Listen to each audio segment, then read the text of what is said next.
सभी लोग अपने यथास्थान ग्रहण करें। नमो हरे नमो सिद्धाणम नमो आयरियाणम नमो वज्रायाणम नमो लोई सब साहुणम। जय बोलिए देवादिदेव प्रथम तीर्थंकर ऋषभ देव आदिनाथ भगवान की। अंतिम तीर्थंकर वर्तमान शासन नायक जिनका मोक्ष कल्याणक हम अभी कुछ दिनों में मनाने जा रहे हैं, ऐसे महावीर वर्धमान भगवान की।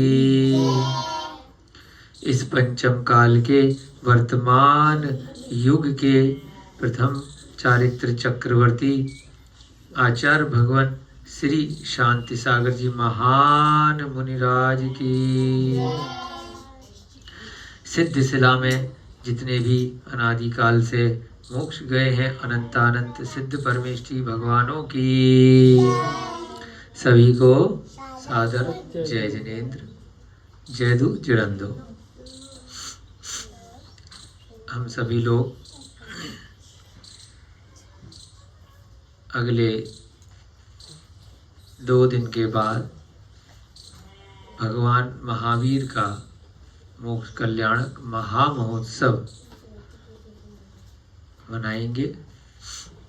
निर्वाण कल्याणक भी इसको कहा जाता है। दीपावली के नाम से यह पर्व पूरा भारतवर्ष और वर्तमान के परिप्रेक्ष्य से पूरे विश्व में भी अन्य अन्य देशों में सभी लोग किसी न किसी रूप में बड़े हर्षोल्लास के साथ में प्रतिवर्ष मनाते हैं। ऐसे भगवान महावीर की दिव्य देशना आज के दिन जो त्रयोदशी का दिन है, 13 को बोलते हैं, ऐसी भगवान महावीर की जो शमोशरण में जो वाणी है वह खिरना बंद हुई थी, तो ये तिथि धन्य हो गई। तो इसलिए इसको धन्य तेरस बोलते हैं। पिछले कई वर्षों से एक अभियान सा चल रहा है, जिन भगवान को मानने वाले मतावलंबियों के बीच कि धन तेरस की जगह लोगों को बोलो कि यह धन्य तेरस है, धन तेरस नहीं है। धन तो आपके लिए भोग विलासता के साथ में विपत्ति का कारण है। बहुत दिनों से हम यहाँ सम्यक दर्शन में पढ़ रहे हैं। कल के स्वाध्याय में भी हमने देखा कि वैराग्य ही अभय है। जितना हम भोग विलासता के साधनों को, संसार की पर वस्तुओं को हम छोड़ते हुए चलेंगे, उनसे ममत्व, उनसे मोह को छोड़ेंगे, उतना ही हम निडर बनेंगे, अभय बनेंगे। जितना ही हम धन का संग्रह करते चलेंगे, उतनी ही हमारी परेशानियां बढ़ती जाएंगी। धन और भोग, उपभोग की सामग्री, पहले उन्हें इकट्ठा करेंगे, फिर उनकी सुरक्षा के लिए साधन जुटाएंगे, फिर वह चीज़ खराब हो जाएगी या चोरी हो जाएगी या नष्ट हो जाएगी या अपनी आयु पूरी करके वह समाप्त हो जाएगी वह वस्तु, तो परेशान होते रहेंगे। इसलिए उस अभियान के तहत हम भी आप सबको आज संदेश दे रहे हैं। हमारे शुभम भैया जी ने कहा धनतेरस है तो कुछ इस विषय में भी बता दो। प्रतिदिन ही बताते हैं हम, तो प्रतिदिन ही धन्य है।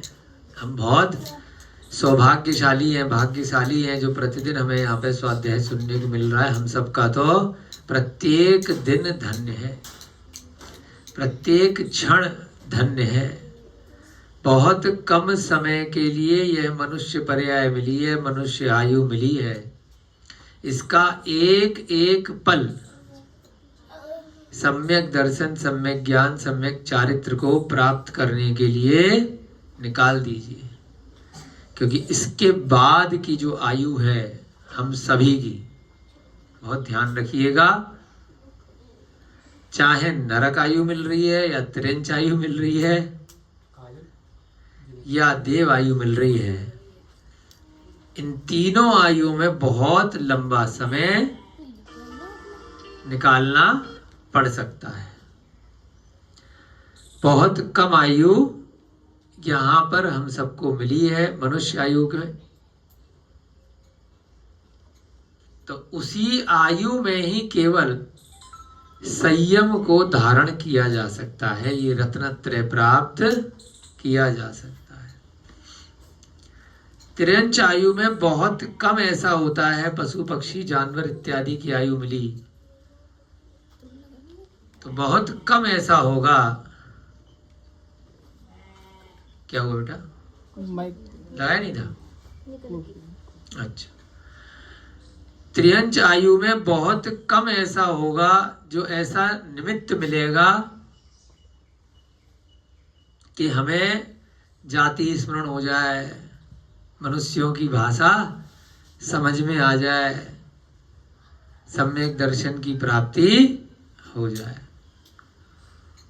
त्रियंच गति में शेर, चीते, कुत्ता, बिल्ली, पक्षी जितने भी है पशु पर्याय है पंचेंद्रिय की मन सहित, इन सब में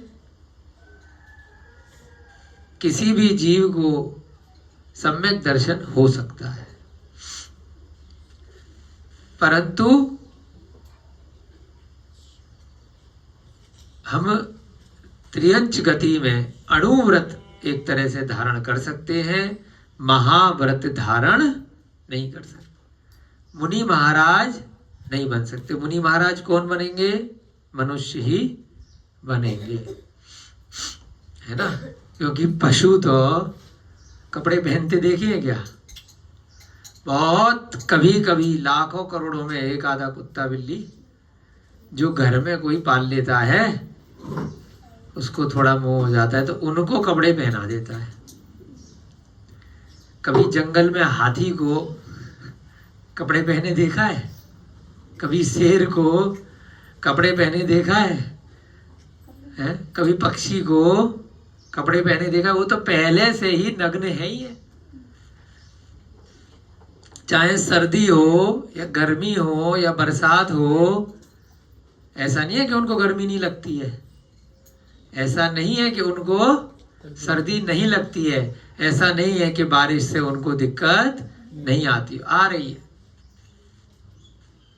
परंतु उनके लिए कोई वस्त्र, कोई हीटर, कोई मकान, कोई पर्दा उपलब्ध बहुत कम हो पाता है।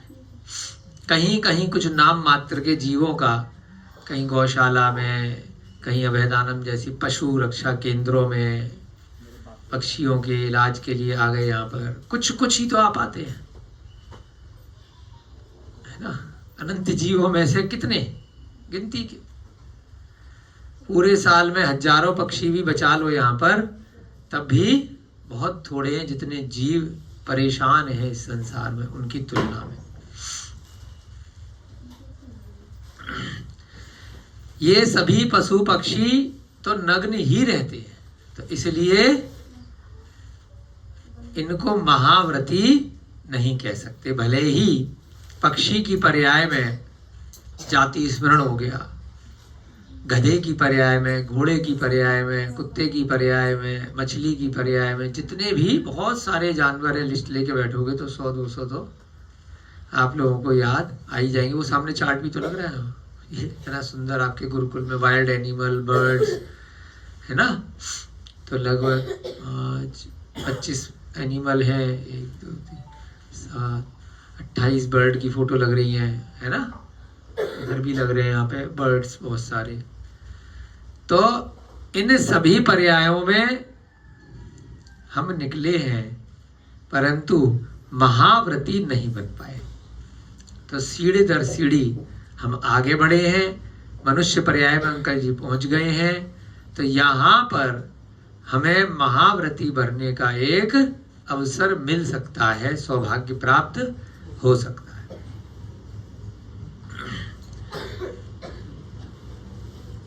हमें भगवान महावीर की दिव्य देशना में जो जो बातें आई हैं, इस पंचम काल में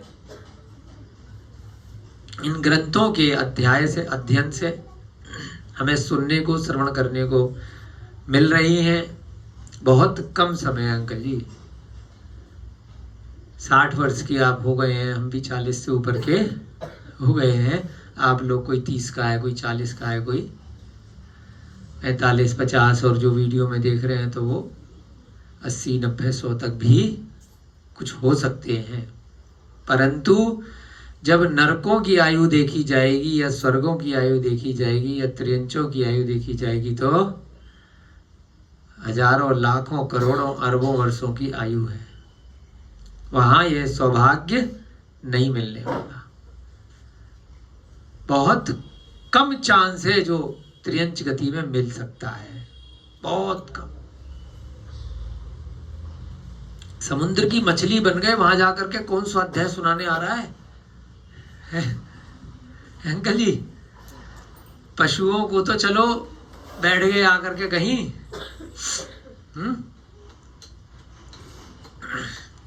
पंचेंद्रिय होती है मछली, फिर भी बहुत कम चांस है। तो इसलिए बता रहे हैं बहुत कम समय बचा है, धर्म कर लीजिए। जो धर्म कर रहे हैं वो चारित्र का पालन कर लीजिए। जो सकल चारित्र का पालन नहीं कर पा रहे तो वो एक देश चारित्र का पालन कर लीजिए। सकल चारित्र किसका होता है अंकल जी? महाव्रती मुनि महाराज का। सकल माने पूरा, कंप्लीट। एक देश चारित्र मतलब थोड़ा सा, एक देश, थोड़ा सा मतलब अणु, तो उसको क्या बोलते हैं? अणुव्रत। प्रथमाधारी श्रावक, बाहर का नहीं खाना, रात्रि भोजन नहीं करना, मर्यादा का भोजन करना है, 12 व्रतों को ग्रहण करना है ना, सामायिक करना, सटावश्यक करना, और अंत में संलेखना, धारण करना, समाधि मरण करना। ये 12 व्रत कहलाते हैं। और अंत में एक एडिशनल ये 13वां भी नियम होता है कि घर वाले या तो संलेखना करा दें, नहीं तो अपने स्वयं के परिणामों में निर्मलता रख के अंत समय जैसी आएगा तो चारों प्रकार के आहार, जल है ना, खाद्य है, पीने की वस्तु है, औषधि है ना, रस है, सबका त्याग करके हर प्रकार से सिर्फ हवा खाओ, और पानी वानी का, सबका, चारों प्रकार के आहार जल का त्याग करके शरीर और शरीर से जुड़े हुए जितनी भी इंद्रियां, आसपास के लोग हैं, वातावरण है, जो भी आपने धन संग्रह इकट्ठा किया है, उनसे ममत्व का त्याग करना, और सिर्फ अपने कल्याण के लिए अरिहंत सिद्ध उपाध्याय साधु सबका ध्यान करते हुए मरण को शांत परिणामों से प्राप्त करना। न भविष्य में भोगों की आकांक्षा करना, न वर्तमान की पर्याय में जो दुख मिल रहे हैं, ये दुख मेरे दूर हो, कष्ट दूर हो, ऐसी कोई चिंता नहीं करना। जो है सहजता से, सहज भावों से स्वीकार करना।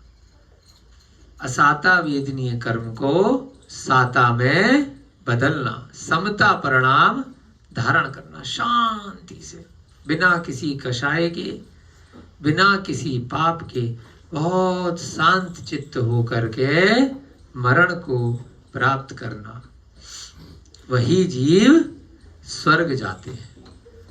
मरने के बाद डाकू के आगे भी एक प्रथा है, लिख देते हैं स्वर्गीय, है ना। बदमाश है, चोर है, आतंकवादी है, फिर भी जब फोटो लगेगी तो क्या लिखेंगे? स्वर्गीय लिख देंगे। प्रथा है। नरकीय कोई नहीं लिख रहा, है ना।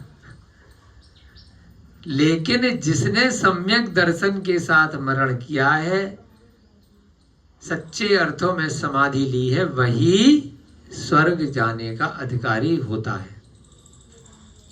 भवनत्रिक में जो जीव जाते हैं व्यंतर, भवनवासी और ज्योतिष, उनको भी स्वर्गीय नहीं बोलते। समझ रहे विकांत जी, वो स्वर्ग नहीं है। भवनत्रिक वाले भवनवासी कहाँ रहते हैं? भवनों में रहते हैं, स्वर्ग में नहीं रहते। ज्योतिष देव कहाँ पे रहते हैं? सूर्य, चंद्रमा, ग्रह, नक्षत्र और तारे इत्यादि, वहां पर इनके महल भवन है, बहुत सुंदर सुंदर, वहां रहते हैं। व्यंतर कहाँ रहते हैं?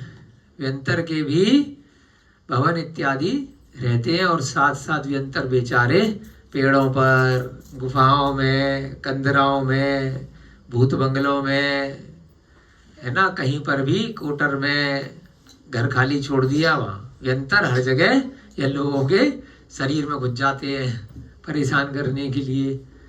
तो ये तीनों स्वर्ग में नहीं रहते। स्वर्ग कहाँ है? सुमेरु पर्वत से एक बाल ऊपर, एक बाल होता है ना अपना, बस एक बाल जितना गैप है। सुमेरु पर्वत से मात्र एक बाल ऊपर, है ना, वहां से पहला और दूसरा स्वर्ग प्रारंभ हो जाता है।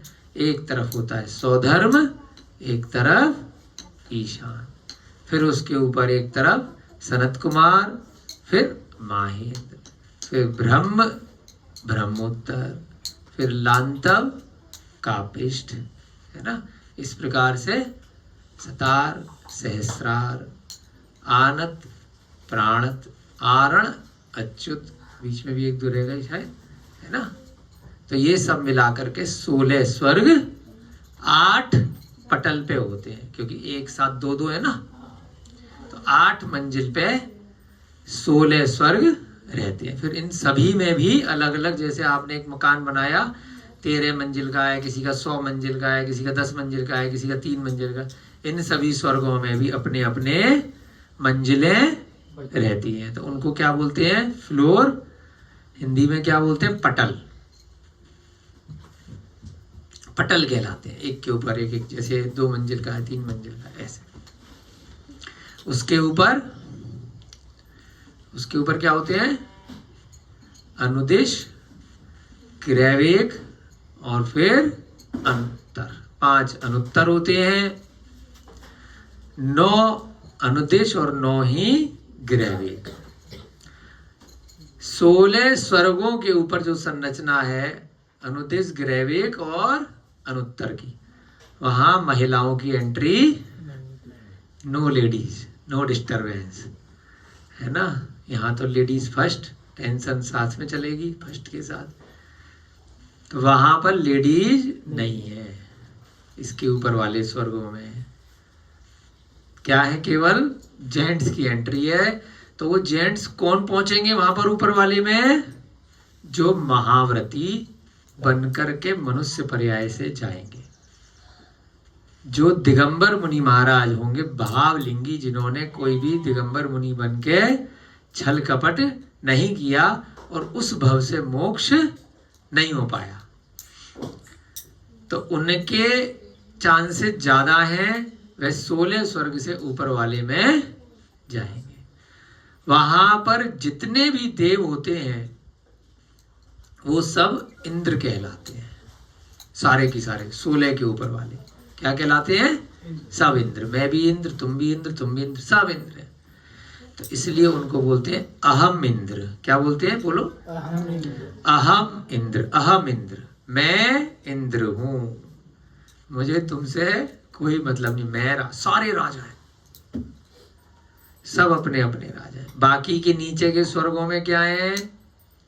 इंद्र हैं, प्रतीन्द्र हैं, सामायिक हैं, सामानिक, त्रायत्रिंशत हैं, किल्विषक हैं, है ना, बहुत सारे। इस प्रकार से वहां पे 10 प्रकार की जातियां रहती हैं, लड़ाई झगड़े चलते हैं। स्वर्ग में पहुंचने के बाद भी अरे मैं तो इंद्र हूं, दूसरा कह रहा है मैं तो इसका पारिषद हूं, जैसे यहाँ पारिषद होते हैं ना नगर निगम के, तो ऐसे ही पार्षद सब कहां से बना? पारिषद से। तो पारिषद होते हैं इंद्र के जो सभा में कई फिल्मों में आपने देखा हो ना, इंद्र सभा लगाता है और इधर बैठे, तो ये सब काल्पनिक बातें नहीं है। इसी प्रकार से स्वर्गों में सभाएं लगती हैं, जो रामायण महाभारत और सीरियल में आपने कुछ कुछ उसकी झलक देखी है ना। वहां पर भी उनको इंद्र आज्ञा देता है कि चलो भाई, अपने को आज समोसड़ में चलना है, चलो घोड़ा बन जाओ, चलो हाथी बन जाओ। तो ऐरावत हाथी जो बनता है वो भी उन्हीं देवों में से बनते हैं, है ना। किलविषक होते हैं, वो क्या करते हैं, नाच गाने का काम। जो अपन यहाँ पे देख रहे हैं ना, हीरो हीरोइन के पगला रहे फैन बन के, वो क्या है, वो नचनिए हैं, नाच गाना करने वाले। वो कोई, हमने तो उनको देवी देवता मान रखा है, यहाँ पे सेलिब्रिटी पागल हो रहे हैं लाखों लोग। वो नर्तकी हैं, नृत्य करने वाले हैं, रंगमंच का एक मनोरंजन के लिए कार्य करने वाले हैं। संसार उन मनोरंजन के पात्रों के पीछे पागल हो रहा है ना। वो तो सबसे निकृष्ट जाति जैसे देवों में भी होती है, ऐसी यहाँ पर है ना। मेले ठेलों में नाचते हैं ना, यहाँ पर भी पहले गांवों में चलता था, नृत्य की नाच रही हैं, ठुमके लगा रही हैं, पगला रहे लोग पी पी करके, तो वह अच्छे नहीं माने जाते। लेकिन जनता उन्हीं को अच्छे मान करके उनके पीछे ही, उन्हीं का ऑटोग्राफ लेने के लिए उन्हीं के पीछे लाइन लगा के प्रवचन चल रहे हैं, कोई चीज है, वहां तो 10 आदमी नहीं है, वहां अगर आ जाए शाहरुख खान तो अभी 10 लाख आदमी इकट्ठा हो जाएगा। क्योंकि कल के प्रसंग में आया था, दोषों को जल्दी ग्रहण करते हैं, उनका कोई भी चारित्र नहीं है। शराब भी वो पी रहे, मांस भी वो खा रहे, धूम्रपान भी वो कर रहे, हर पिक्चर में पर स्त्री उनकी बदल रही, पिक्चर के बाहर भी उनकी 50 20 10 है ना पर स्त्रियां हैं। झूठ, चोरी, धन संग्रह, अति परिग्रह, ये सब कार्य उनके चल रहे हैं। फिर भी हमने उनको अपना आदर्श माना हुआ है, हम उनका अनुसरण करना चाह रहे हैं। हमसे मतलब बहुत सारे लोग, जनता के, तो वो भी वैसे ही बन जाते हैं। बहुत कम ऐसे चरित्र होते हैं, ऐसे व्यक्ति होते हैं जो अच्छे पात्र बनते हैं। और भी रंगमंच होते हैं, भगवान की कथाएं भी चलती है, भगवान राम भी बनते हैं, भगवान महावीर भी बनते हैं, तो उनमें कोई दोष नहीं है। उनमें तो आपको उनके चरित्र को सीखने को मिलेगा। तो इसलिए हमें बड़ा सौभाग्यशाली अपने को समझना है कि हम सब यहाँ जितनी भी आयु मिली है, इस आयु का सदुपयोग करें। रविकांत भैया, बहुत कम समय मिला है, उसको सदुपयोग करो। थोड़ा सा तप इस पंचम काल का, बहुत थोड़ा सा भी, पिछले कालों की तुलना में कई हजार गुना ज्यादा फल देगा। एक बीज बोते हैं ना रोहिता जी, तो कितना बड़ा पेड़ लगता है। जितना कम समय मिला है तो उतना फल ज्यादा मिलेगा। इस पंचम काल में, वर्तमान में अपनी आयु अधिकतम आप लोगों ने कितनी देखी सुनी है? किसी की अधिकतम पूछ रहे हैं? 80 सुनी है अंकल जी ने, और 100 तक, और 138 साल सुनी है। हैं?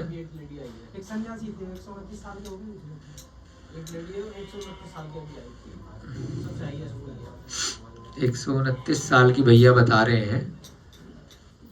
हो सकता है जन्म प्रमाण पत्र ना रहा हो, क्योंकि भगवान महावीर की वाणी झूठी नहीं हो सकती। 120 अधिकतम आयु है पंचम काल में। कितनी है? 120 है। तो हो सकता है 119-20 हो, कहीं लिखने में, समझने में, बताने में, क्योंकि सुनी सुनाई बातें हैं। 129 तक आपने पहुंचा दिया हो जनता ने, है ना। जैसे हमारी नानी है तो ध्यान ही नहीं है, पहले कोई इतना सर्टिफिकेट होता नहीं था, संभाल के कोई रखता नहीं था। तो भगवान महावीर की जो वाणी है, दिव्य देशना है, उसके अनुसार 120 वर्ष की आयु इस पंचम काल में अधिकतम है। मनुष्य और त्रियंचों की, चाहे बताने को कुछ भी आ जाए कि कछुए की 300, 200, 120 से ऊपर ग्रंथ सिद्धांत है। सैंपल लेकर के बहुत बार चीजें चेक कर चुके हैं। सिद्धांत के ऊपर चीजें नहीं जा सकती।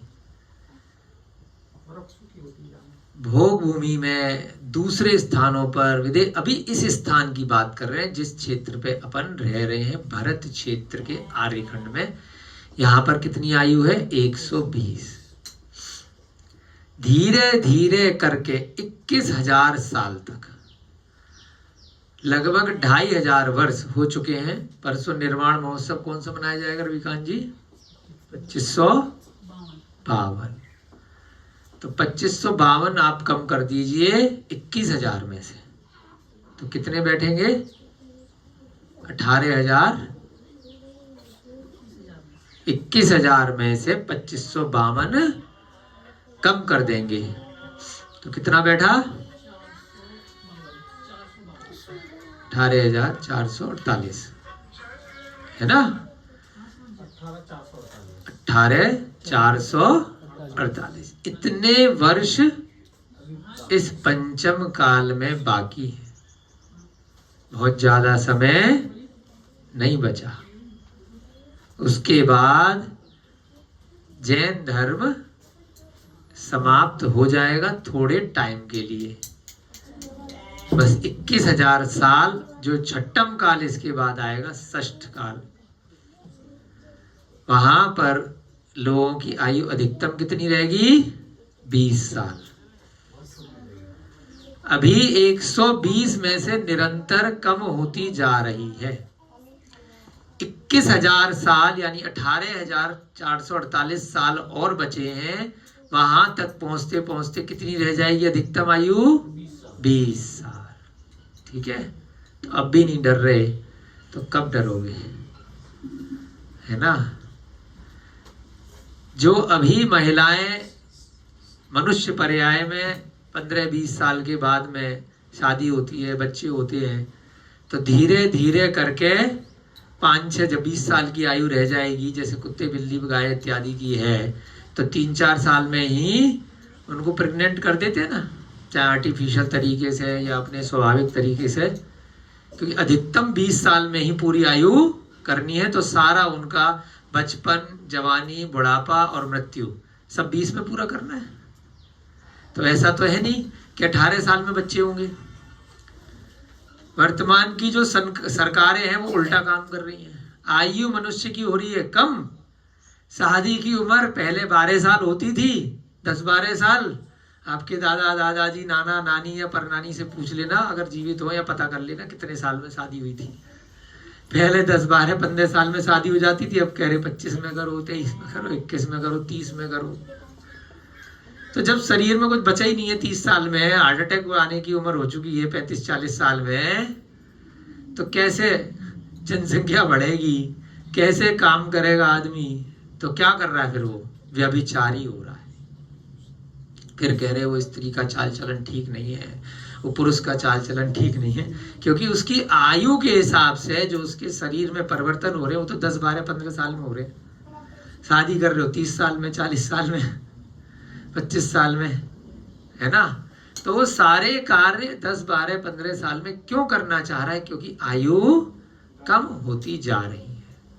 120 से अब धीरे धीरे कम होते होते लगभग 80, 90, 85, 95 बहुत कम लोगों की 100 तक अब पहुंच रही है, जो बहुत ही शुद्ध भोजन करते हैं, योग करते हैं, धर्म ध्यान में लीन रहते हैं। तो उनकी आयु, योगी जैसे इन्होंने बोला, कोई तप इत्यादि कर रहे हैं, साधना बहुत कर रहे हैं, अपनी भूख पे, शरीर पे नियंत्रण है, तो वह जीव, कोई जीव पहुंच जाता है 100 के आसपास या 100 से थोड़ा ऊपर। अन्यथा 40 के बाद तो रोग लगने शुरू हो जाते हैं।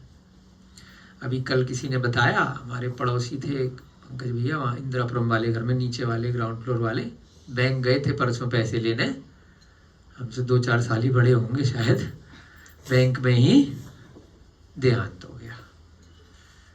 इंदिरापुरम में जो घर है ना नीचे वाले ग्राउंड, हाँ मोटे से जो थे पंकज भैया, बुजुर्ग के आगे वाले, वो अभी शिफ्ट हो गए थे यहीं पे इंदिरापुरम में दूसरी, तो परसों बताया राधे भैया ने।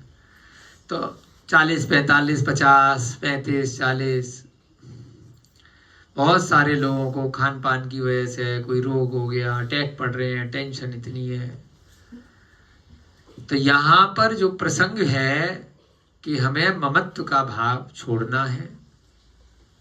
सम्यक दर्शन प्राप्त करने के लिए यह मनुष्य आयु ही हमें मिली है, और हम लोग बहुत बहुत बहुत ज्यादा लकी हैं, भाग्यशाली हैं। तो जितना भी समय निकल गया पीछे जाने दो, कोई दिक्कत नहीं है। जब जागे तब सवेरा है। अब जितनी भी आयु बची है, उस चोर का भी हमने देखा था, अंत समय में सूली पे चढ़ते चढ़ते नमोकार मंत्र का ध्यान कर लिया, सल्लेख ना कर ली तो स्वधर्म स्वर्ग में देव बन गया। पता नहीं हमें कब मिलेगा ऐसा निमित्त। तो अब जितना भी समय बचा है, 10 साल, 15 साल, 5 साल, अंकल जी सब निवृत्त हो चुके हो, अच्छी संस्था में कार्य कर रहे हो, धर्म में समय लगाओ, साथ साथ काम के साथ साथ जितना अंतरंग से भाव धर्म में लगे, बस किसी भी प्रकार से कृत कार्य अनुमोदना से किसी के बारे में ज्यादा मत सोचो कि बच्चे का क्या होगा, बीवी का क्या होगा, इसका क्या होगा, उसका क्या होगा। अपना सोचो बस कि मेरा क्या होगा, अगले जन्म में दूसरी बीवी मिलेगी, दूसरे बच्चे मिलेंगे, कीड़े मकोड़े और त्रियंच में चले गए तो पता नहीं कहाँ नाले में होंगे, नरक में चले गए तो वहां तो नपुंसक पर्याय है। एक इंद्रिय से लेकर के 4 इंद्रिय तक के जीव, नियम है, सिद्धांत है, ना स्त्री है और ना पुरुष है। क्या है? नपुंसक। थर्ड वाले 6 बोलते हैं ना, तो 1 से 4 इंद्रिय के नियम से नपुंसक है।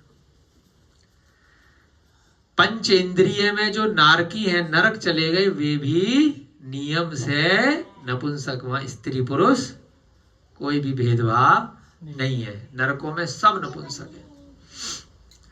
केवल मनुष्यों में और पशु पक्षियों में जो 5 इंद्रिय वाले हैं, इनमें स्त्री पुरुष और नपुंसक तीनों है। स्त्री भी है, पुरुष भी है और नपुंसक भी है। हम सभी, हम भी, आप भी जो कैमरे में देख रहे हैं, वे सभी पिछले भवों में इन तीनों लिंग में बहुत बार जन्म मरण कर चुके हैं। कई बार हम भी स्त्री बन चुके, नपुंसक बन चुके, कभी पुरुष बन चुके, आप सभी भी बन चुके हो। बार बार भावों के जैसे परिणाम रहते हैं, उस हिसाब से अगले जन्म में स्त्री पुरुष या नपुंसक जीव बन जाता है। नपुंसक महाव्रती बन सकते हैं क्या? नहीं बन सकते। स्त्री महाव्रती बन सकती है क्या? आर्यका माता जी बन सकती है, कथनचित महाव्रती है, परंतु निर्ग्रंथ नहीं है। मोक्ष किससे जाएंगे? सिर्फ पुरुष पर्याय से और निर्ग्रंथ मुनि बनके, दिगंबर मुनि बनके। इसके अलावा कोई दूसरा रास्ता नहीं है। कथनचित कुछ भी बोल लो कि महात्मा बुद्ध भी मोक्ष गए, है ना, बहुत सारे मिथ्या दर्शन के साधु भी मोक्ष जा रहे, जो किसी भी धर्म को नहीं मान रहे वो भी जा रहे, जो मांस खा रहे वो भी जा रहे, जो शराब पी रहे वो भी जा रहे, जो व्यभिचार कर रहे वो भी जा रहे। कथनचित आप संसारी मार्गों में कुछ भी सुन लो, लेकिन वास्तविकता नहीं है। वास्तविकता यही है, जिसने सब कुछ छोड़ दिया, जो निडर बन गया, उसी का ही मोक्ष का टिकट है। जो यहाँ रह करके मृत्यु से डर रहा है, जो अपने मठ, अपने स्थान, अपने भवन की चिंता में यही परेशान है, जिसको यही इतने रोग हैं, जो यही अपनी स्त्री बच्चों को साथ में लेकर के घूम रहा है, तो उसने अभी कुछ भी नहीं छोड़ा। जो अभी वस्त्र और वस्त्रों से जुड़े हुए समस्त परिग्रहों को धारण किया हुआ है, जब वो यही नहीं छोड़ पा रहा है तो वह मोक्ष कैसे जाएगा? क्योंकि वहां तो शरीर भी छूटेगा और इस शरीर से लगे हुए जो दो शरीर हैं, कार्मण शरीर और तेजस शरीर, जो अनादिकाल से नहीं छूटे थे, वे दोनों शरीर भी छूट जाएंगे। तो उसके बाद तो औदारिक, और औदारिक के बाद बहुत सारी दूसरी चीजें हैं। केवल और केवल आत्मा जाएगी मोक्ष में। तो उसके लिए हर प्रकार से ममत्व परिग्रह छोड़ना पड़ेगा। तो ये सारी बातें आपको आधे घंटे से क्यों समझा रहे हैं? क्योंकि वैराग्य का प्रकरण कल आया था कि अभय केवल वैराग्य ही होता है, उसके अलावा नहीं है। मित्र श्री ने अपनी कथा सुनाई थी, किस प्रकार से मित्र श्री को सम्यक दर्शन की प्राप्ति हुई और फिर भी जो कुंदलता है वो मान नहीं रही। अनंत दास ने भी बताई अपने स्वयं के पिताजी की घटना, मित्र श्री ने बताई वृषभ दास की और जिनदत्ता की घटना, किस प्रकार से कनक श्री मारी गई, उसकी माता बंधु श्री को गधे पे निकाल करके राजा ने भेज दिया। किस प्रकार से उसने भी बहुत सारा प्रत्यक्ष रूप से देवों का अतिशय इस धरा पर, धरती पर देखा। देव कभी कभी आते हैं, जब कोई सम्यक दृष्टि जीव होता है, बाकी लोगों को टाइम पास, टाइम खराब करने नहीं आते। चाहे आप एक तरफ तो खूब पाप करो, खूब दुराचार करो, और उसके बाद अरे मेरे साथी ऐसा क्यों होता है, मैंने ऐसा क्या किया है, मैंने किसी का क्या बिगाड़ा था, है ना। रोज खा रहा था ना, खूब नॉनवेज खा रहा था। जो नॉनवेज नहीं भी खा रहा तो रोज बाजार का रात में खा रहा है, अनंत जीवों की हत्या कर रहा है, खूब चाउमीन पिज्जा बर्गर खा रहा है। लग नहीं रहा है क्योंकि सब खा रहे हैं। तो सब खा रहे हैं तो सब जा रहे हैं। कहाँ जा रहे हैं? नीचे नरक में। बहुत कम है स्वर्ग में, बहुत कम है मनुष्य गति में, बहुत कम है सम्यक दृष्टि। मात्र 608 जीव 6 महीने 8 समय में निकलते हैं, कोई एक दिन की संख्या नहीं है। और अनंत जीव हैं, जरा सी टिप पे भी केवल 608 जीव मोक्ष जाते हैं, 608 जीव निगुत से निकलते हैं। वही धीरे धीरे करके सम्यक दर्शन इत्यादि को प्राप्त करके रत्नत्व को प्राप्त करते हैं। तो बहुत कम है। घमंड नहीं करना कि सब खा रहे हैं तो मैं भी खाऊं, सब ये काम कर रहे हैं तो मैं भी करूं। विरला ही निकलता है कोई जीव जो मोक्ष जाता है, वही भगवान बनता है। अभी तक पूज रहे हैं ना भगवान राम को, है ना, कि भगवान राम आए थे अयोध्या, राम आएंगे, दीपावली पे दीपक जलाएंगे, अभी तक पूज रहे हैं। भगवान राम की कथा कब की है? 20वें तीर्थंकर मुनि सुव्रत नाथ भगवान के काल की है। कब की है?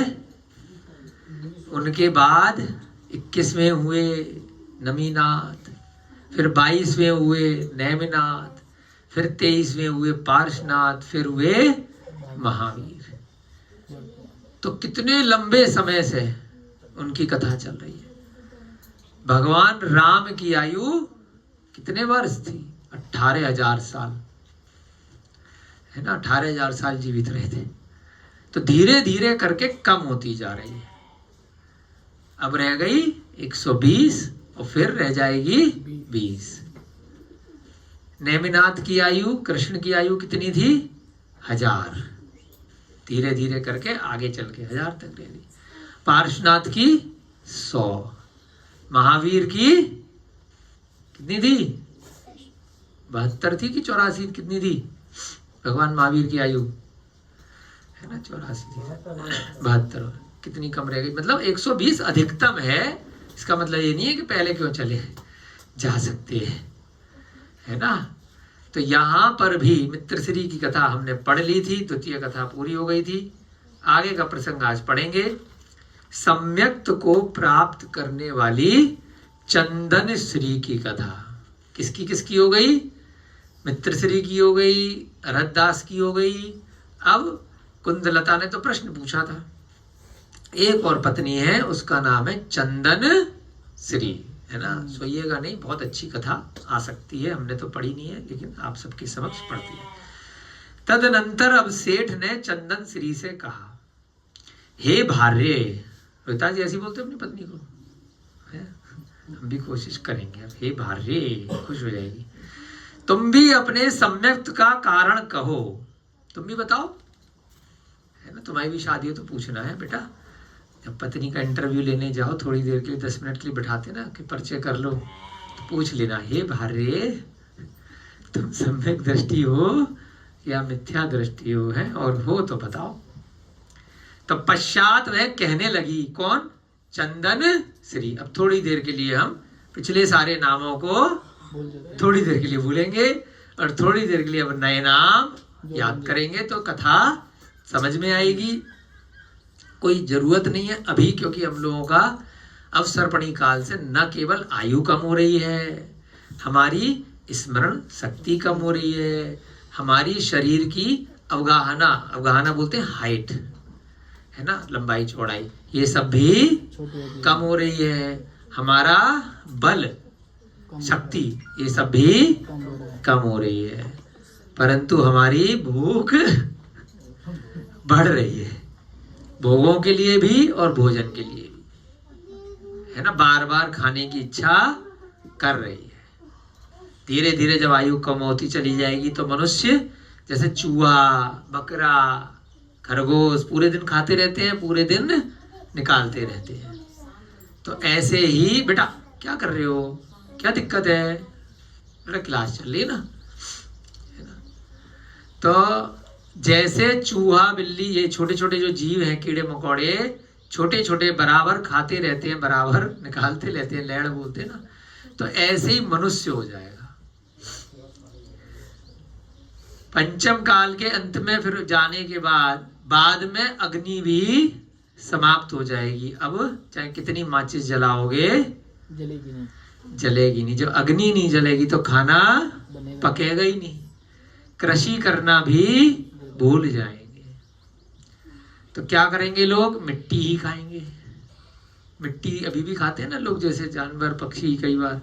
तो मनुष्य भी छठम काल में न धर्म करेगा, बस मिट्टी खाएगा, पत्थर खाएगा, कंकड़ पत्थर, इधर उधर गंदगी, मल, ये सब चीजें खाएगा।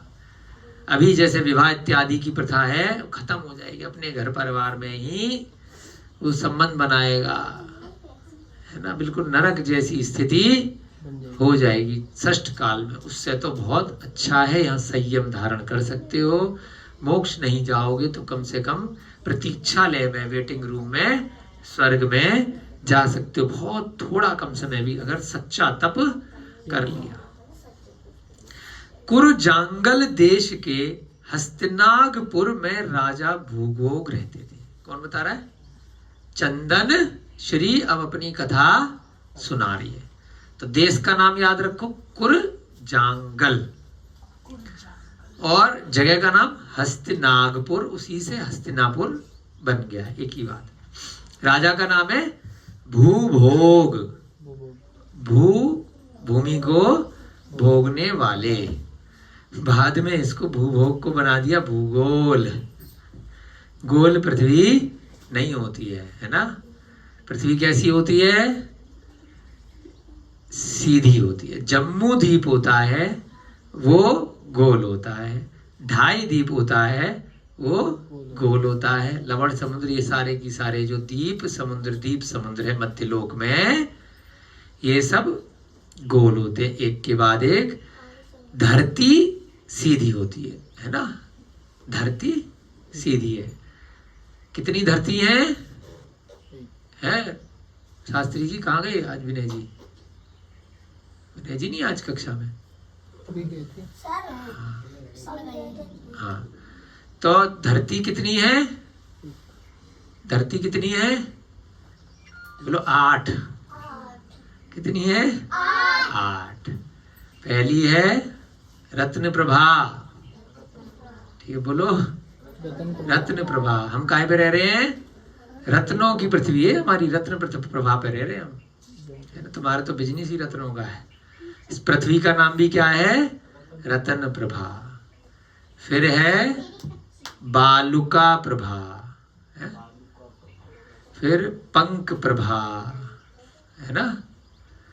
इस प्रकार से रत्न प्रभा, फिर बालुका प्रभा, फिर है धूम प्रभा, धुएं जैसी जमीन, है ना। फिर है तम प्रभा, फिर महातम है प्रभा, बहुत अंधेरा है, धुआं है। अलग अलग पृथ्वियों में नीचे ये 7 पृथ्वियां हो जाती है। फिर सबसे ऊपर एक पृथ्वी रहती है, उसका नाम होता है ईशत प्राग भार। बोलो, ईशत प्राग भार। वहीं पर सिद्धिशिला है। सिद्धिशिला कौन सी पृथ्वी पे है? ईशत, ईशत बोलोड़ा, ईशत प्राग भार, इसी पर सिद्धिशिला है, वहीं जाना है अपने को। हाँ, ईशत प्रार भार, उस सिद्धिशिला पर हमें जाना है, बाकी जगह नहीं जाना है ना। बाकी जितनी भी नीचे वाली पृथ्वी है रत्न प्रभा के बाद, उन सब पे नरक है, नारकी रहते हैं, नरक जाने वाले। मनुष्य किस पे रहते हैं? पहली पृथ्वी रत्न प्रभा पर, उसके भी सबसे ऊपरी भाग खर भाग पर, और उसका भी सबसे ऊपरी भाग चित्रा पृथ्वी पर। उस दिन भी बताया था ना आपको, चित्रा पृथ्वी पर मनुष्य रहते हैं। बाकी सब नारकी नीचे नीचे, एक के नीचे एक, 7 पृथ्वी ये सारी एक के नीचे एक हैं, वहां रहते हैं। ठीक है, तो यहां पर जो स्थान है उसका क्या नाम है? हस्तिनापुर। राजा का नाम क्या है? भूभोग। उनकी रानी का नाम था भोगवती। मिलते जुलते नाम होते हैं राजा रानी के, है ना, अच्छी बात है। वहीं पर राज सेठ गुड़पाल रहता था। कौन रहता था? एक सेठ जी थे, एक राजा होता है, रानी होती है, एक सेठ जी होते हैं, एक मंत्री होता है। सब कहानियों में ऐसे ही चलता है। क्या नाम है उसका? गुड़पाल, जो परम धार्मिक और अत्यधिक सम्यक दृष्टि था। कैसा था? सम्यक दृष्टि था। उसकी स्त्री क्या नाम था? गुणवती। गुणपाल की स्थिति गुणवती, राजा भूभोग, राजा की स्त्री भोगवती। उसी नगर में सोमदत्त नाम का एक अत्यंत दरिद्र ब्राह्मण रहता था। एक ब्राह्मण था जिसका नाम था सोमदत्त, वो गरीब था। उसकी स्त्री का नाम था सोमिल्ला। सोमदत्त की पत्नी, थोड़ी देर याद रखना, फिर बार बार रिपीट करेंगे तो दिमाग में आ जाएगा। उन दोनों के सोमा नाम की पुत्री थी। सोमवती, सोमदत्त, सोमिल्ला और सोमा उनकी पुत्री सोमा। ठीक है, एक समय ज्वर से पीड़ित होकर सोमिल्ला मर गई।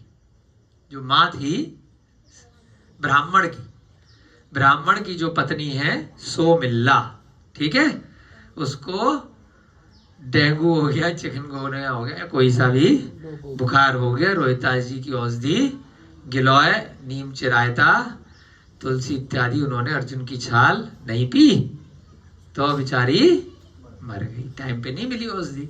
औषधि मिलना भी बड़ा पुण्य से होता है, नहीं तो लोग मरने के लिए एलोपैथी जा जाके कैंसर का, है ना, कीमो करा रहे, खुद ही पैसे दे रहे, खुद ही मर रहे, खुद ही कोरोना के टीके लगवाए, खुद ही इंजेक्शन लगवाए, जा जा करके लाइन में लग के, जहां मौत मिल रही है वहां जा करके लाइन में लग रहे हैं। बताओ, यूरिया साक्षात मौत का कारण है। सारे किसान मौत के लिए लाइन में लग के यूरिया के लिए लड़ रहे हैं। खुद के लिए भी मौत है और पशु पक्षियों के लिए भी, और जिनको खिलाएगा उनके लिए भी, है ना। ऐसी कीमोथेरेपी जो कैंसर में इलाज चल रहा है, वह भी साक्षात आपकी पता नहीं क्या क्या कितनी गलत चिकित्सा पद्धति आ गई है इस पंचम काल के प्रभाव से। और आदमी जा जा करके पैसे दे दे करके अपने पाप कर्म का उदय है, पाप की कमाई है, पाप में जा रही है, मर के आ रहा। तो वह सोमिल्ला मर गई। उसके शोक से सोमदत्त बहुत दुखी हुआ। पति को दुख होता है, सम्यक दृष्टि नहीं है, ब्राह्मण है, इसलिए दुखी हो रहा है। शोक रूपी अग्नि से अत्यंत दग्ध होता हुआ वह कहीं भी प्रीति को प्राप्त नहीं होता था। जहां जा रहा है, मेरी बीवी हाय मर गई। हमारे रमेश जी अब तो थोड़े सम्यक दृष्टि हो गए, पहले ये भी बहुत परेशान थे। आपकी पत्नी को गए कितना टाइम हो गया? 20 साल हो गए। बहुत दुखी थे आने से पहले, अब मस्त रह रहे, कोई बात नहीं, जहां होगी ठीक होगी। किसी ने बोला दुख के निवारण के लिए पीने लग जाओ, तो बेचारे पीने लग गए, है ना, अकेले रह के। और दिक्कतें आ गई, फायदा क्या हुआ? अब कम से कम यहाँ आए संस्था में तो पीना तो पूरी तरह छूट गया और ज्यादा दुखी भी नहीं है। लेकिन ये जो बेचारा सोमदत्त है अपनी पत्नी के चक्कर में दुखी हो रहा है, कहीं शांति नहीं है, कहीं प्रीति नहीं है। एक समय वह रोता हुआ वन में बैठा था, रो रहा है, जंगल में बैठ गया जाकर के, बेमतलब में रो रहा है। आपको बताया था कल परसों आर्त ध्यान। कहीं किसी की गमी में भी जाओ, मृत्यु में भी जाओ, कितना भी नजदीक संबंधी हो आपका, अगर आपकी परीक्षा है, अगर आप सम्यक दृष्टि है तो आक्रंदन नहीं करोगे। वो अपनी गति से चला गया, जाने से पहले अपना काम करो, उसको संलेखना सुनाओ, अच्छे अच्छे भावों से उसकी समाधि कराओ। रोना क्या है, जो चला गया, आप तो यहाँ रो रहे हो, वहां पता चला देवता बन गया, आप यहाँ रो रहे हो, पता चला वो नारकी बन गया। उसके अपने कर्म में आप कुछ नहीं कर सकते, आप सिर्फ निमित्त बन सकते हो।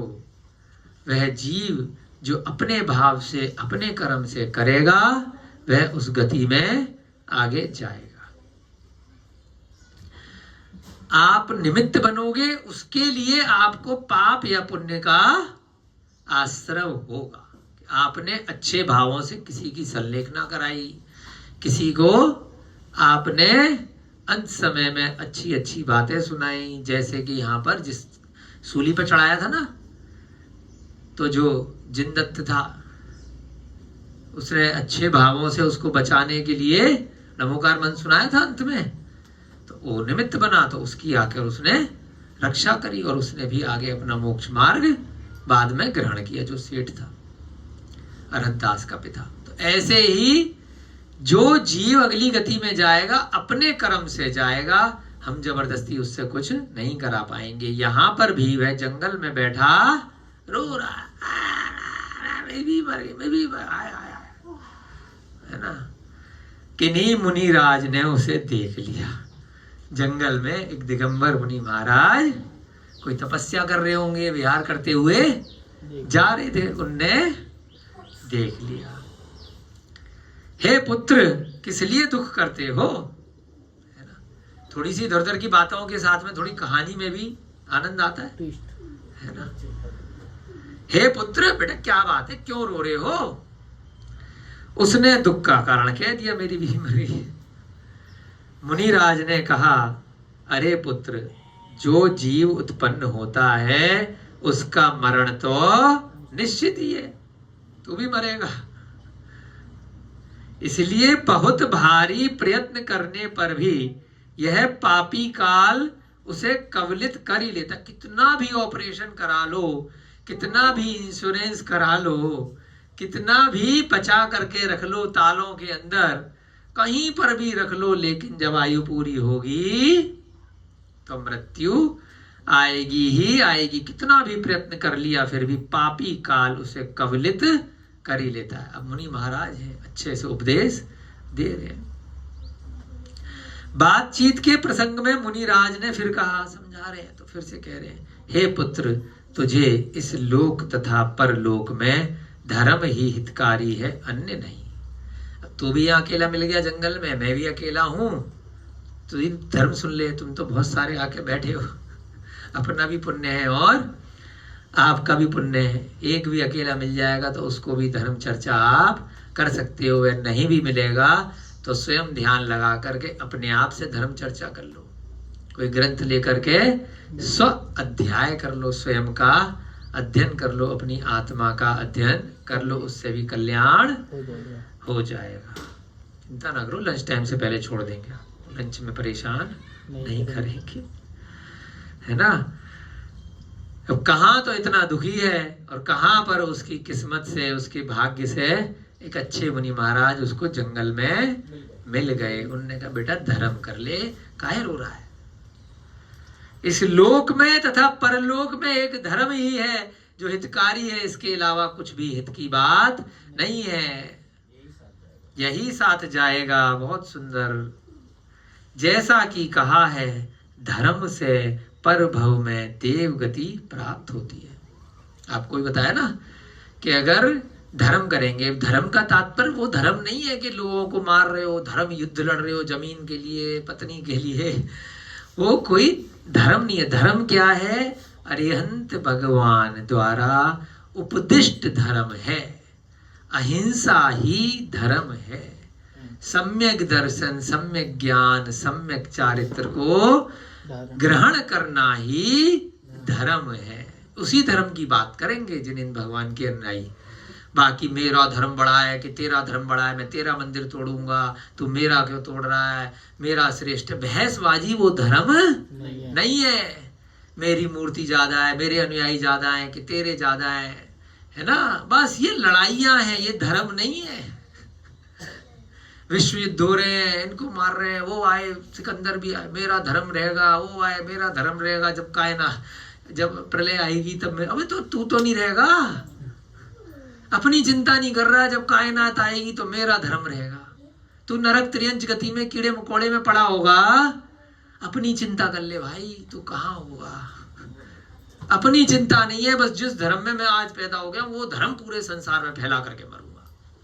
खुद तो मर गया, न धर्म फैला न तू फैला। तू तो पता नहीं कौन सी गति में पड़ा है, एक इंद्रिय दो इंद्रिय, कुछ नहीं मालूम। हकीकत बता रहा हूं, कोई मजाक नहीं कर रहा। बहुत चिंतन किया इन बातों के ऊपर, तब आपको एक सार बता पा रहा हूं। लड़ाई झगड़े में मत पड़ो कि मेरा वैदिक धर्म श्रेष्ठ, कि मेरा क्रिश्चियन धर्म श्रेष्ठ, मेरा मुस्लिम, कि मेरा जैन, कि मेरा ईसाई, मेरा पारसी, और मैं नहीं मानता किसी को तो वही श्रेष्ठ। कई लोग तो इसी पे लड़ रहे हैं कि मैं किसी को नहीं मानता, तू भी मत मान, है ना। अपने मत को बस सिद्ध करने में लगे हुए, लड़ाई झगड़े में, बहस में, मारने के पीछे, लड़ने के पीछे। कुछ नहीं है तो अब वैसे युद्ध नहीं हो रहे तो अब व्हाट्सएप युद्ध चल रहे, सोशल मीडिया फेसबुक युद्ध चल रहे हैं। सोशल मीडिया के चक्कर में FIR हो रही है, थाने में पुलिस वाले उठा के ले जा रहे हैं कि तूने व्हाट्सएप ग्रुप पे लिख दिया था। वास्तव में ले जा रहे पुलिस वाले, उन पे भी कोई काम नहीं रह गया इस संसार में। आज की डेट में आधे पुलिस वाले तो खाली सोशल मीडिया के लोगों को उठाने में लगे हुए कि तूने उसको ये मैसेज भेज दिया, उसने FIR कर दी। बताओ कैसे कैसे कानून है पंचम काल में। इतने खाली बैठे हैं, न जान न पहचान, लिखे जा रहे हैं। किसी को गाली दे दी, किसी को कुछ कर दिया, कुछ भी लिख दो, कौन पकड़ रहा है वो उठा के वो भी खाली है। तो अपना कितना समय बर्बाद कर रहे हैं। तो यहाँ क्या बताया मुनि महाराज, जो बातें बता रहे हैं, जो भी 10-15 मिनट आपके बचे हैं आज की कक्षा में, तो ध्यान से सुनिए। उस जंगल में उस पत्नी के जाने के बाद भी उस ब्राह्मण का देखो किस प्रकार से परोपकार हो रहा है। धर्म से परभव में देव गति प्राप्त होती है। अगर तू ये सम्यक दर्शन के साथ धर्म कर लेगा बेटा, तो निश्चित तौर पे कहां जाएगा? देव गति में जाएगा, ऊपर वाले स्वर्ग में जाएगा। शुभ शुक्ल ध्यान प्राप्त होता है। और देखो कल आपको बताया था ना 4 ध्यान, सब नाम आ जाते हैं। अब बताओ जल्दी से 4 ध्यान। आर्त ध्यान, रौद्र ध्यान, धर्म ध्यान, शुक्ल ध्यान। रिपीट करते रहेंगे तो इतना सरल हो जाएगा ये ग्रंथ कि बार बार आएंगी वही चीजें रिपीट होंगी, तो कुछ सब कुछ आता है, बस हो गया काम, क्या दिक्कत है। शुक्ल ध्यान निश्चित तौर पे मोक्ष ले जाता है। धर्म ध्यान से शुक्ल ध्यान बनता है। जब धर्म में परिणति रहेगी, हमेशा अपना समय आप धर्म ध्यान में लगाओगे, तो लास्ट में जाकर के वो क्या होगा? शुक्ल ध्यान अपने आप बन जाएगा। अगर शुभ शुक्ल ध्यान प्राप्त हो गया, और शुक्ल ध्यान से क्या हो जाएगा? संसार का क्षय हो जाएगा। अब ये संसार वैसे तो रहेगा, आपका संसार क्षय हो जाएगा। हमारा संसार क्या है? मेरे अड़ोसी, मेरे पड़ोसी, मेरी बीवी, मेरे बच्चे, मेरा मकान, मेरा पैसा, मेरी दुकान, मेरे कपड़े, मेरा भोजन, मेरा मेरा मेरा मेरा मेरा शरीर, ये तो मेरा जो संसार है इसका क्षय हो जाएगा और तू हमेशा हमेशा के लिए सुखी हो जाएगा। तेरा संसार वास्तव में क्या है? तेरी आत्मा है, इसके बाहर तेरा संसार नहीं है, वो तो पर है। क्षय माने समाप्त हो जाएगा। इसलिए ज्ञानी जन को उस उत्कृष्ट शुक्ल ध्यान के विषय में यत्न करना चाहिए। मुनि महाराज ने क्या कहा उस ब्राह्मण को? बेटा मनुष्य पर्याय मिल गई है, पुरुष भी है, और ब्राह्मण को जिन दीक्षा के लिए मना नहीं आया। गौतम घड़धर भी ब्राह्मण थे जिनका हम केवल ज्ञान कल्याणक परसों मनाएंगे, है ना। क्षत्रिय, ब्राह्मण और वैश्य, ये तीनों बहुत आराम से जिनेंद्र भगवान की दीक्षा, निर्गंथ दीक्षा ले सकते हैं। शूद्र ले सकता है कभी कभी, जब पूरी तरीके से उसका मतांतरण हो जाए। ऐसे उदाहरण कहीं कहीं आए हैं, क्योंकि उसका पहले से ही इतना खराब कर्म है जो ऐसे उसमें पैदा हुआ है, फिर वह कसाई किया पैदा हो गया, गलत काम कर रहा है, मांस भक्षण कर रहा है, तो कोई कोई रेयरेस्ट ऐसा व्यक्ति होता है जो उस जाति से निकल करके जब उसको निमित्त ऐसे मिल जाते हैं तब वह धीरे धीरे पूरी तरह से जब परिवर्तित हो जाता है। जब आचार्य महाराज लोग उसको अच्छी तरह परख लेते हैं कि अब इसमें पिछले वाले गुण नहीं रहे, इसके घर परिवार से, इसकी जाति से जो इसको गुण प्राप्त हुए हैं, पता चला यहाँ दिन दीक्षा ले ली और खाना पीना चालू कर दिया। क्योंकि शेर को आप कितनी भी जलेबी अगर खिला दोगे, बाद में अगर उसे कहीं खून दिखेगा तो वह खा सकता है। कुत्ते को आप कितना ही पालोगे, उसको जैसे ही दिखेगा तो वो, सांप को आपने कितना भी पाल लिया, जब उसे कुछ दिख गया तो वो डस सकता है। तो इसलिए इन तीन के लिए तो बहुत आसानी से जिनेंद्र भगवान की दीक्षा आराम से खुली हुई है। चौथी वाली जो जाति है उसमें भी मना नहीं है। बहुत लोग कहते हैं ना कि जैन धर्म विरोधी है, विरोधी नहीं है, उसके कार्य का विरोधी है। वह हिंसा आदि कार्य कर रहा है क्योंकि घर परिवार में उसने वही चीजें देखी हैं, शराब पीना, मांस खाना, मधु का सेवन करना, है ना, जानवरों, पशुओं की, मनुष्यों की हत्या इत्यादि करना। जो व्यक्ति इन तीन में पैदा हुआ है और यदि वह शूद्र वाले कार्य कर रहा है तो वह कर्म प्रधान जैन धर्म है, वह शूद्र ही माना जाएगा। क्षत्रिय में पैदा हो गया, मांस मदिरा सेवन कर रहा है तो वह निकृष्ट है। रात्रि भोजन करने वाला भी उसी कैटेगरी में है, बाहर का खाने वाला, बहुत कषाय करने वाला, उग्र प्रणामी भी उसी कैटेगरी में है। तो कर्म प्रधान है, जैसा काम करोगे वैसे माने जाओगे। तो यहां पर क्या बोला कि उत्कृष्ट शुक्ल ध्यान यदि ज्ञानी जन ने कर लिया, उसी के लिए यत्न करना है। क्यों इसके लिए बोल दिया? क्योंकि मनुष्य पर्याय में है, पुरुष है और साथ ही साथ क्या है? ब्राह्मण है, दीक्षा हो सकती है। और सदा उसी की सेवा करनी चाहिए जो कि व्याधि रूपी रोग को नष्ट करने वाला है। किसकी सेवा करनी है? शुक्ल ध्यान की सेवा। शुक्ल ध्यान की मतलब अपनी आत्मा की सेवा करनी है, सिद्धों की सेवा करनी है कि मैं भी सिद्ध हूं। श्री श्री रविशंकर का हमने एक बार एक सेमिनार अटेंड किया तो उन्होंने एक जाप लगवाई, सोहम। हमारे समझ में नहीं आया, ओम की जाप नहीं थी, 1 घंटे तक जाप चली मेडिटेशन में, सोहम सोहम सोहम, बड़े अच्छे से। बाद में जब प्राकृत पढ़ी तो सो माने वह, अहम माने मैं, वह मैं हूं। पूरा उन्होंने व्याख्यान नहीं दिया, उनको इतना पता ही नहीं होगा जैन भगवान का, कहीं से सुना उन्होंने अपने पूरे जो आर्ट ऑफ लिविंग का कोर्स है वहां पे सोहम की जाप चलती है। उसका महत्व नहीं बताया, महत्व तो यहाँ लिखा, आधी अधूरी चीज ली, उससे भी बहुत कल्याण लोगों का हो जाता है। सोहम का तात्पर्य क्या है? वह मैं हूं, वह सिद्ध मैं हूं, मेरी आत्मा सिद्ध है, सिद्ध मैं हूं, उसी को बोलते हैं सोहम। हमारे ग्रंथों में भी आया है, तो वहीं से उन्होंने सोहम ले लिया। तो यहां पर भी क्या कह रहे हैं कि भाई शुक्ल ध्यान की सेवा कर, यानी सोहम की सेवा कर। जो तेरे अंदर आत्मा है वही सिद्ध है, वह कार्मण शरीर, तेजस शरीर, औदारिक शरीर, वैक्रियक शरीर, आहारक शरीर से भिन्न है। वो 5 इंद्रियों और मन से भिन्न है। उसके कोई भी पाप नहीं है, कोई भी कषाय नहीं है। वह इस संसार में जितनी पर आत्माएं, पर पुद्गल इत्यादि जो द्रव्य हैं उनसे भिन्न है। मैं क्या हूं? बस मैं ही हूं। वही शुक्ल ध्यान है।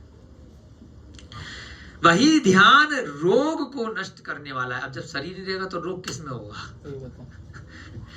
हितकारी है, संसार से निस्तरण करने वाला है, संसार से पार लगाने वाला हितकारी है, संसार को नष्ट करने वाला है और मोक्ष के द्वार पर लगे हुए कपाटों को तोड़ने वाला है। खुल जा सिम सिम अली बाबा, 40 चोर है।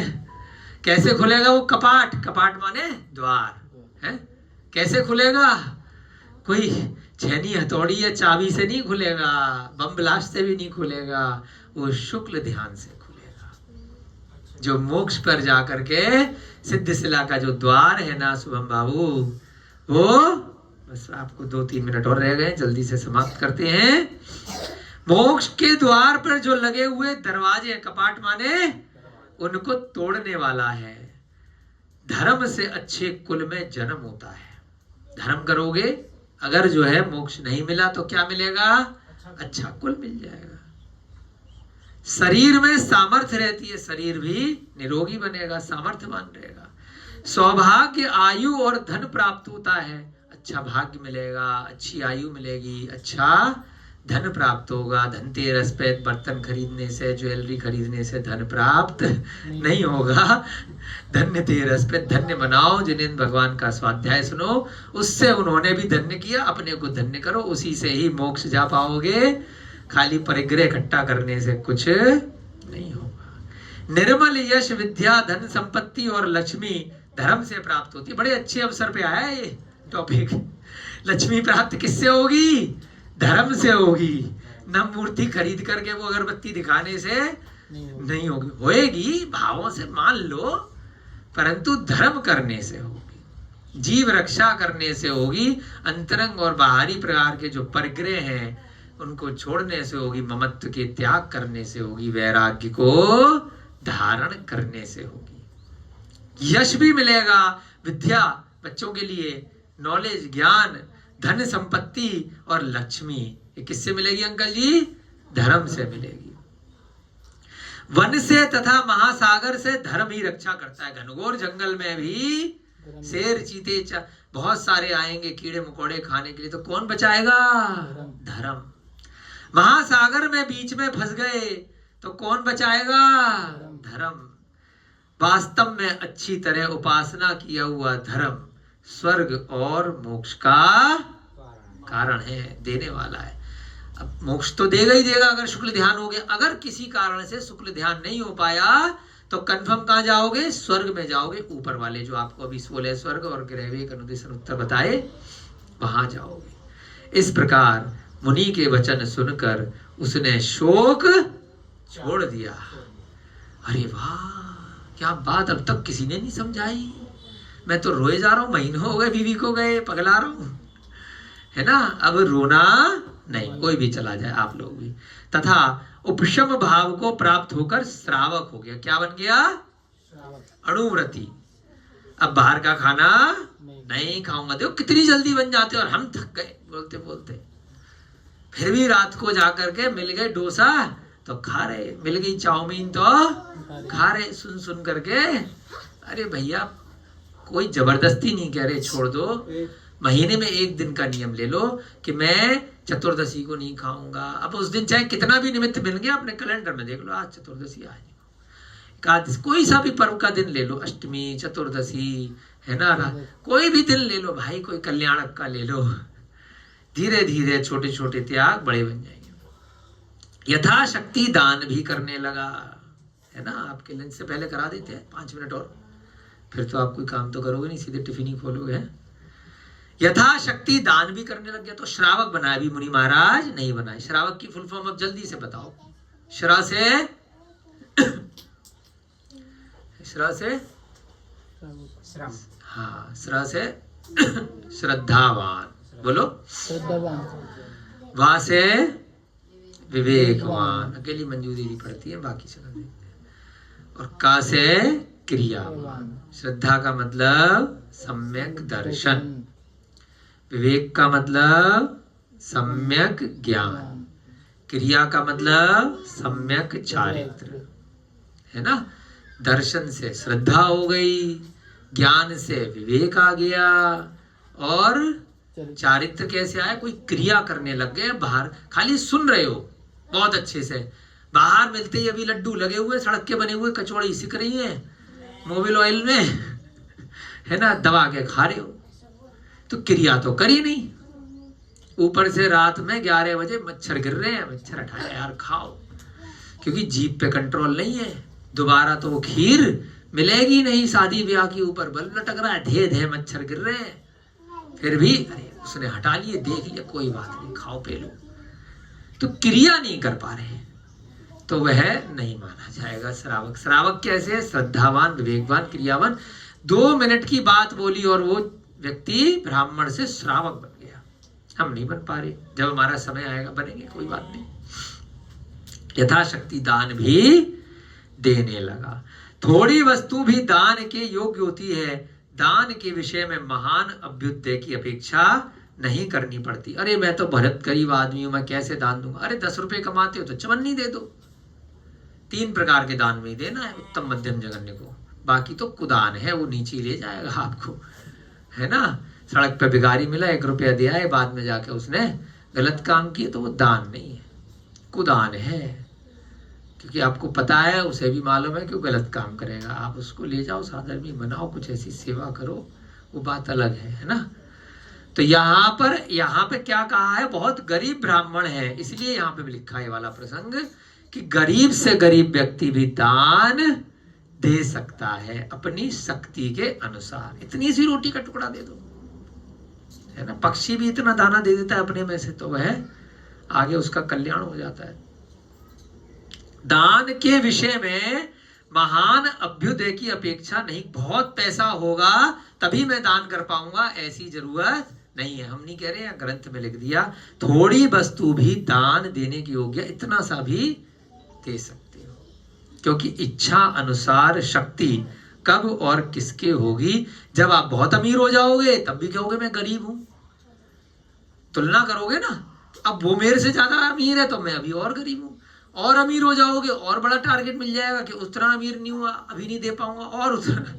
तो इच्छा अनुसार शक्ति कभी किसी की नहीं होती, इच्छाएं बढ़ती चली जाती हैं। इस प्रकार वह अपना समय व्यतीत करने लगा। कौन? जो वह ब्राह्मण था, उसने श्रावक के व्रत ले लिए मुनि महाराज से और अपना समय निकालने लगा। एक दिन उस गुड़पाल सेठ ने, यह श्रावक दरिद्र है, सेठ जी थे ना उस नगर में, ये तो ब्राह्मण की बात हुई। एक सेठ जी थे गुड़पाल, उनको लगा यार श्रावक है, दान तो कर रहा है लेकिन गरीब है, दरिद्र है।